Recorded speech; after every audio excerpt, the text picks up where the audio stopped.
Yo la guilde, c'était une des discussions sur mon dernier live et du coup j'avais envie de vous partager mon avis autour de ce que je pense qui va être un des plus gros MMO de notre époque. À savoir Runeterra. Enfin en tout cas, c'est un des noms probables. Sur ce, c'est parti.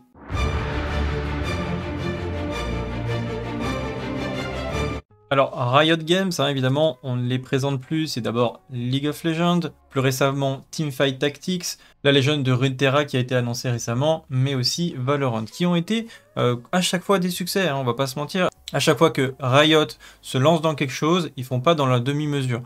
Comme vous pouvez le voir, on a des cinématiques incroyables, ça fait des années qu'ils produisent du contenu d'une qualité quand même extrême. C'est vraiment l'éditeur de jeux de tous les records. Et aujourd'hui, donc, on va parler évidemment donc, du futur MMO de Riot. Et je pense qu'au vu des excellents jeux et de tous les concepts et de tout ce qu'ils ont réussi à imposer sur le marché depuis les 10 dernières années, on peut facilement imaginer qu'ils vont être en capacité de nous sortir un MMO énorme, profond, avec du lore incroyable, et peut-être un des premiers MMO à réussir à allier du PvE et du PvP, et surtout du PvP compétitif dans un MMO. Donc je vais refaire avec vous le point sur toutes les informations qu'on a jusqu'aujourd'hui. Je vous spoil un petit peu, mais vous êtes un petit peu déçus à la fin. Mais bon, c'est pas grave, vous allez voir, ça vaut quand même le coup de s'y intéresser. Alors tout a commencé, comme ici dans cet article, ça a été précisé fin 2020. Riot Games officialisait le développement d'un MMO reposant sur l'univers de League of Legends. Le studio souhaitait renforcer l'équipe en charge du projet et encourage les candidatures spontanées. En fait, c'est tout simplement Riot qui a ouvert une page en fin 2019, début 2020, où en fait tout simplement ils mettaient des postes à disposition pour ouvrir leur recrutement sur leur MMO. Ça ne veut pas dire que le recrutement était déjà pas commencé en interne. Peut-être qu'ils ont commencé à poser le concept, à poser les bases, la structure du MMO et dans quelle direction ils vont partir, et qu'ensuite ils avaient besoin de plus de monde pour pouvoir avancer sur le projet. Donc du coup, le recrutement a commencé à s'ouvrir. Donc déjà, le premier point important, c'est oui, c'est officiel, Riot est en train de développer un MMO. Ensuite, le post le plus complet que j'ai trouvé sur le sujet cette année, c'est sur dexerto.fr. Donc toutes les infos sur MMO Riot Games, les dates de sortie, régions, etc. Riot Games a officiellement confirmé un MMO League of Legends, il est enfin en préparation. Bien qu'il ait été relativement silencieux à propos du jeu, très attendu depuis son annonce sur Twitter à la fin de l'année dernière, voici tout ce que nous savons sur le titre jusqu'à présent, y compris sa date de sortie prévue, et plus encore. À la fin 2019, le fondateur de League of Legends, Mark Merrill, a teasé un MMO RPG. 12 mois plus tard, le vice-président de Riot, Greg Street, officiellement et plutôt discrètement pour être honnête, a confirmé que Riot était en effet en train de développer le titre de League of Legends le plus attendu de tous les temps. Et c'est là où on a eu l'apparition des pages de recrutement. Tout d'abord, quelle est la date de sortie possible du MMO League of Legends? Alors je vais faire une parenthèse là-dessus, je vous dis ce qui a été dit dans cet article, mais après vous allez voir, a priori la date n'était pas bonne. Tout d'abord, quelle est la date de sortie possible de League of Legends? Eh bien malheureusement le titre a encore du chemin à parcourir. Quand Street a annoncé au monde que Riot travaillait dur sur le projet, il a également appelé à plusieurs candidatures. Cela signifie que les développeurs de LoL sont probablement encore tôt dans le processus, avec une grande partie du jeu encore en phase théorique. Cela pourrait augmenter un peu la chronologie et éventuellement définir une date de sortie fin 2020 pour le jeu, cependant il est plus probable que nous retrouvions à la mi-2023, voire le MMO pointer le bout de son nez. Ensuite, Riot avertit que tout le monde n'aimera pas le titre. Récemment, Riot a émis un avertissement à propos de leur nouveau jeu MMORPG. Tout le monde ne va pas aimer. Le titre Runeterra en monde ouvert prévu. Alors Runeterra, c'est le nom effectivement qu'ils ont utilisé à plusieurs reprises. Est-ce que ce nom sera conservé? On ne sait pas. Pour l'instant, il s'appelle Runeterra, qui est a priori le nom de l'univers de League of Legends. Ou du monde de League of Legends. Une chose que je peux vous dire à propos du MMO, c'est que vous n'aimerez pas toutes les fonctionnalités. Avertit le producteur exécutif du titre, Greg Grosscrawler. Je pense que pour ceux qui jouaient à WoW, vous le connaissez. Vous avez déjà entendu parler de ce nom. C'est un ancien de World of Warcraft. Il a travaillé pendant très longtemps au game design de World of Warcraft et il avait essuyé pas mal de critiques à des moments. Bon, des fois il était aimé, des fois il était moins aimé. Ça dépendait de la période, surtout au niveau du PvP.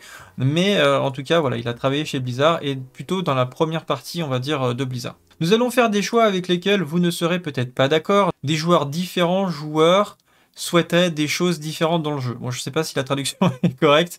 Mais effectivement, je comprends un peu le fond. C'est-à-dire que chacun aime des choses différentes dans le jeu. Et peut-être qu'en passant de League of Legends et en arrivant sur le MMO de League of Legends, les joueurs peut-être de League of Legends pourraient être déçus, ou en tout cas une certaine partie des joueurs de League of Legends pourraient être déçus, ou au contraire des joueurs qui sont habitués au MMO et à des standards de certains MMO, peut-être seront déçus. Peut-être que nous, on a l'habitude, par exemple, je vous donne un exemple concret, le passage de Warcraft 3, qui est, on va dire, la base, hein, Warcraft 3, The Frozen Throne, que vous connaissez, qui est la base de World of Warcraft.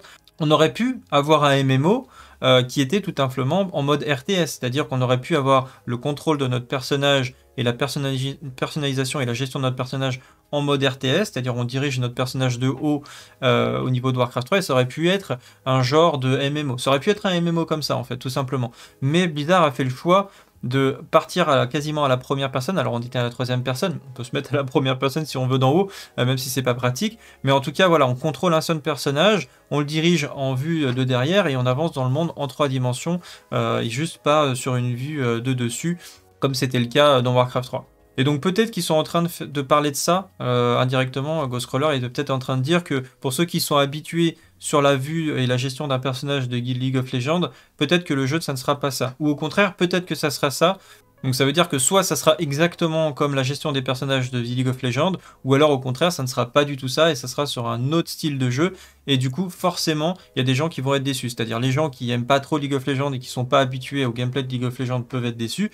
Et au contraire les gens qui jouent à League of Legends vont passer sur un autre mode de vue, un autre mode de jeu, un autre gameplay, et du coup peut-être qu'ils vont être déçus parce que ça les sortira un petit peu de leur zone de confort. Dans tous les cas, cette annonce pour moi est pas forcément hyper importante parce que de toute façon, quoi que vous fassiez, peu importe quelle la qualité du jeu, vous pouvez pas contenter tout le monde. C'est impossible. Il y a forcément des gens, voilà, c'est normal et puis c'est bien. Hein, il y a des gens il faut un peu de tout. Voilà, il faut de tout pour faire un monde. Donc forcément, il y a des gens qui vont adorer, il y a des gens qui vont pas aimer.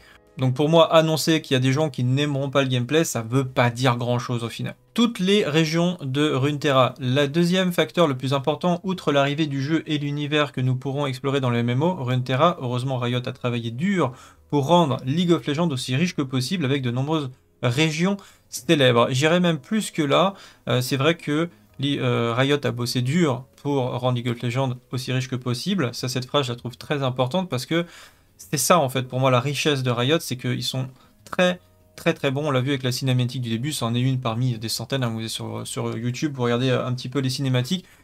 La qualité elle est juste insane, le lore, les personnages, le travail, les designers des personnages sont juste incroyables en fait. Le boulot qu'il y a autour de ça, ils sont monstrueux en fait. Et ça, c'est ce que par exemple certains MMO qui viennent de sortir n'ont pas forcément, c'est une profondeur. C'est une profondeur au niveau du jeu. Et ça nous permet de rentrer vraiment dans le jeu et d'être hyper motivé à continuer une aventure, à suivre une aventure. Et c'est vraiment quelque chose qu'on avait trouvé par exemple dans WoW, qui nous a beaucoup attiré, la guerre de l'Alliance à la base, hein, de l'Alliance contre la Horde, d'arriver comme ça dans un monde, et au début, c'est ça que j'aimais bien aussi dans WoW, c'est que tu vois, au début, tu es un petit peu dans ta zone de confort, tu es dans la petite zone de départ, un peu protégée, un peu dans ton cocon, tu croises pas la Horde, tu vois, c'est quelque chose un peu exprès, et puis d'un coup, tu arrives dans une zone contestée, et là, tu croises ton premier Horde. Et au début, il y avait vraiment cette arrivée, cette découverte, et c'est ça qui nous avait happé dans World of Warcraft. Et je pense que c'est ça qui peut se passer aussi dans Riot, c'est vraiment d'arriver dans un jeu en découverte. Et j'espère que ils vont continuer à rester un petit peu secret comme ça, un petit peu dans le secret, un petit peu dans la discrétion, qu'il n'y aura pas forcément de bêta ouverte, et que ce sera vraiment du full découverte, ou alors sous DMCA, mais que ce sera du full découverte au moment où le jeu va sortir, pour que vraiment on soit comme des gosses, quoi, arriver dans le jeu et découvrir le truc par nous-mêmes. Donc déjà, il y a 13 zones nommées dans lesquelles Riot choisit les champions pour son titre phare. Nous verrons probablement ces régions utilisées pour le MMO. Donc voilà, par exemple, vous avez Ville de Bandle, Biglewater, Dementia, Ironia, Ixtal, etc., etc. Ils ont mis la carte complète de Runeterra qui pourrait être le monde de League of Legends. Autre chose extrêmement intéressante, le système de classes de League of Legends possible. Si Riot s'en tient au même design que d'autres titres MMORPG populaires, nous pouvons nous attendre à voir une collection de professions ou classes qui définissent le personnage de chaque joueur. Ceci se résume souvent à une trope fantastique standard telle que les guerriers, soigneurs et mages. Bien que LoL soit un peu différent, chaque champion assume plus ou moins des rôles similaires comme ceci. Voici chacune des classes et sous-classes de LoL pour le moment. Les tanks, initiateurs gardiens, combattants, colosse, blitzer, tueurs, assassins, escarmoucheurs, mage à burst, mage de combat, mage artilleur, contrôleur, enchanteur, piégeur et les tireurs. Cela semble déjà une excellente variété pour un début. Clairement, ça suffit déjà pour proposer beaucoup de classes. comme pour les régions, cependant on ne sait pas ce que les développeurs de League of Legends pourraient éventuellement décider. Riot pourrait choisir de renoncer complètement aux classes de LoL ou bien de ne choisir que quelques-unes des plus populaires pour commencer. Nous devons attendre de voir. C'est sûr qu'ils ont un choix à ce niveau-là, je ne sais pas combien de héros ils ont actuellement. Voilà, bon, le 6 octobre 2021, il y a 157 champions disponibles, donc autant vous dire que ça serait extrêmement compliqué à intégrer dans un MMO, d'équilibrer, de mettre des sorts, des talents, etc. Donc forcément, ils auront un choix à faire. Je pense que le choix le plus judicieux, c'est pas qu'on puisse jouer directement les héros de League of Legends, mais de créer notre propre héros avec effectivement les différentes catégories que propose déjà League of Legends. Avec un héros, voilà, on va choisir un tank, on aura des traits qui vont ressembler aux héros de League of Legends sans pour autant que ce soit le personnage de League of Legends qui pourront eux, je pense, être utilisés dans le lore de League of Legends, c'est-à-dire on pourra croiser les différents héros liés à des cinématiques, à de l'histoire du jeu, etc., etc., ce qui nous ramènera dans le jeu tout simplement. L'équipe de développement s'est élargie, qu'on en a parlé de Ghostcrawler, mais il y a aussi une nouvelle personne qui a rejoint l'équipe récemment. Et enfin, pour revenir sur la date de sortie de Riot, eh bien malheureusement on a eu un tweet en fait qui était donc de Nico Laurent, le PDG de Riot Games, qui avait annoncé une nouvelle information sur le développement du MMO, déclarant dans un tweet que ce nouveau projet devrait être officiellement dévoilé pour le 20e anniversaire de League of Legends, soit en 2029. Alors évidemment ça fait très long, hein. Je sais pas quel âge j'aurai s'il sort dans 9 ans, j'aurai peut-être 43, 44 ans, ça fait long. Mais voilà, c'est pas impossible. Après, c'est toujours pareil, des fois il vaut mieux attendre et avoir le MMO, vraiment le best MMO, et puis en attendant trouver des petits jeux, des jeux sympas auxquels jouer. Il y aura sûrement plein d'autres choses à découvrir en attendant. Là on va suivre d'autres sorties, hein. Vous savez, j'ai fait plusieurs playlists sur ma chaîne pour essayer de couvrir un petit peu les différentes sorties des MMO et puis l'actualité du gaming à venir. Mais là ça fait loin. Après, je me dis que peut-être, ça peut être aussi un coup de bluff dans le sens où donner une date loin comme ça évite de décevoir les fans si on annonce une date trop proche, et donc du coup on n'est pas prêt, et donc du coup on a une pression supplémentaire parce que les gens vont dire vous êtes en retard, vous êtes comme les autres, vous n'arrivez pas à développer, et c'est souvent un problème récurrent dans les MMO parce qu'il y a tellement de choses à faire, tellement de choses à développer que, comme on l'a vu sur New World, ça a été repoussé beaucoup de fois, et du coup ça peut du coup un petit peu ternir l'image de la boîte, et c'est vrai que Riot, pour le coup, ils ont une très bonne image de marque, et je pense qu'ils n'ont pas envie tout simplement de la ternir. Donc ils sont peut-être fait comme ça, donner une date extrêmement lointaine pour dire ok, on travaille dessus, calmez-vous, ça vient dans très longtemps, et que derrière, une fois qu'ils sont sûrs d'eux et que c'est prêt à 100%, d'annoncer une date plus tôt et faire une hype monstrueuse, parce que du coup c'était un truc qu'on n'attendait plus et qui arrive comme ça à un moment où on l'attendait pas, et ça peut faire, une hype énorme quoi. Voilà, et pour clôturer ce petit dossier sur le futur MMO de Riot, je vous laisse avec la bonne annonce, enfin je ne vais pas vous la passer entièrement, mais un extrait de la bande-annonce d'Arcane qui va arriver sur Netflix, hein. Voilà une série Netflix qui est insane, je vous mettrai le lien dans la description. La bande-annonce est juste énorme, hein. Franchement ça donne envie, je la regarderai évidemment sur Netflix, elle a l'air vraiment très stylée, et encore une fois, on pose le décor de Riot, on pose le décor du futur MMO, je pense, peut-être que ça n'aura rien à voir, mais en tout cas ça montre de quoi ils sont capables, et ça peut nous annoncer du très lourd en termes d'animation pour le futur MMO, que ce soit pour le PvE, que ce soit pour l'histoire, que ce soit pour le PvP, peu importe, en tout cas, ça sera insane. Voilà, en tout cas, qu'en pensez-vous de votre côté? Est-ce que ça vous intéresse? Est-ce que vous êtes hypé par ce MMO? Dites-moi ce que vous en pensez en commentaire. Dans tous les cas, je crée une nouvelle playlist par rapport à ce MMO et je vous tiendrai à jour des différentes informations à ce niveau-là. Sur ce, je vous souhaite à tous un très bon week-end. Salut à tous, salut la guilde et à bientôt. Ciao.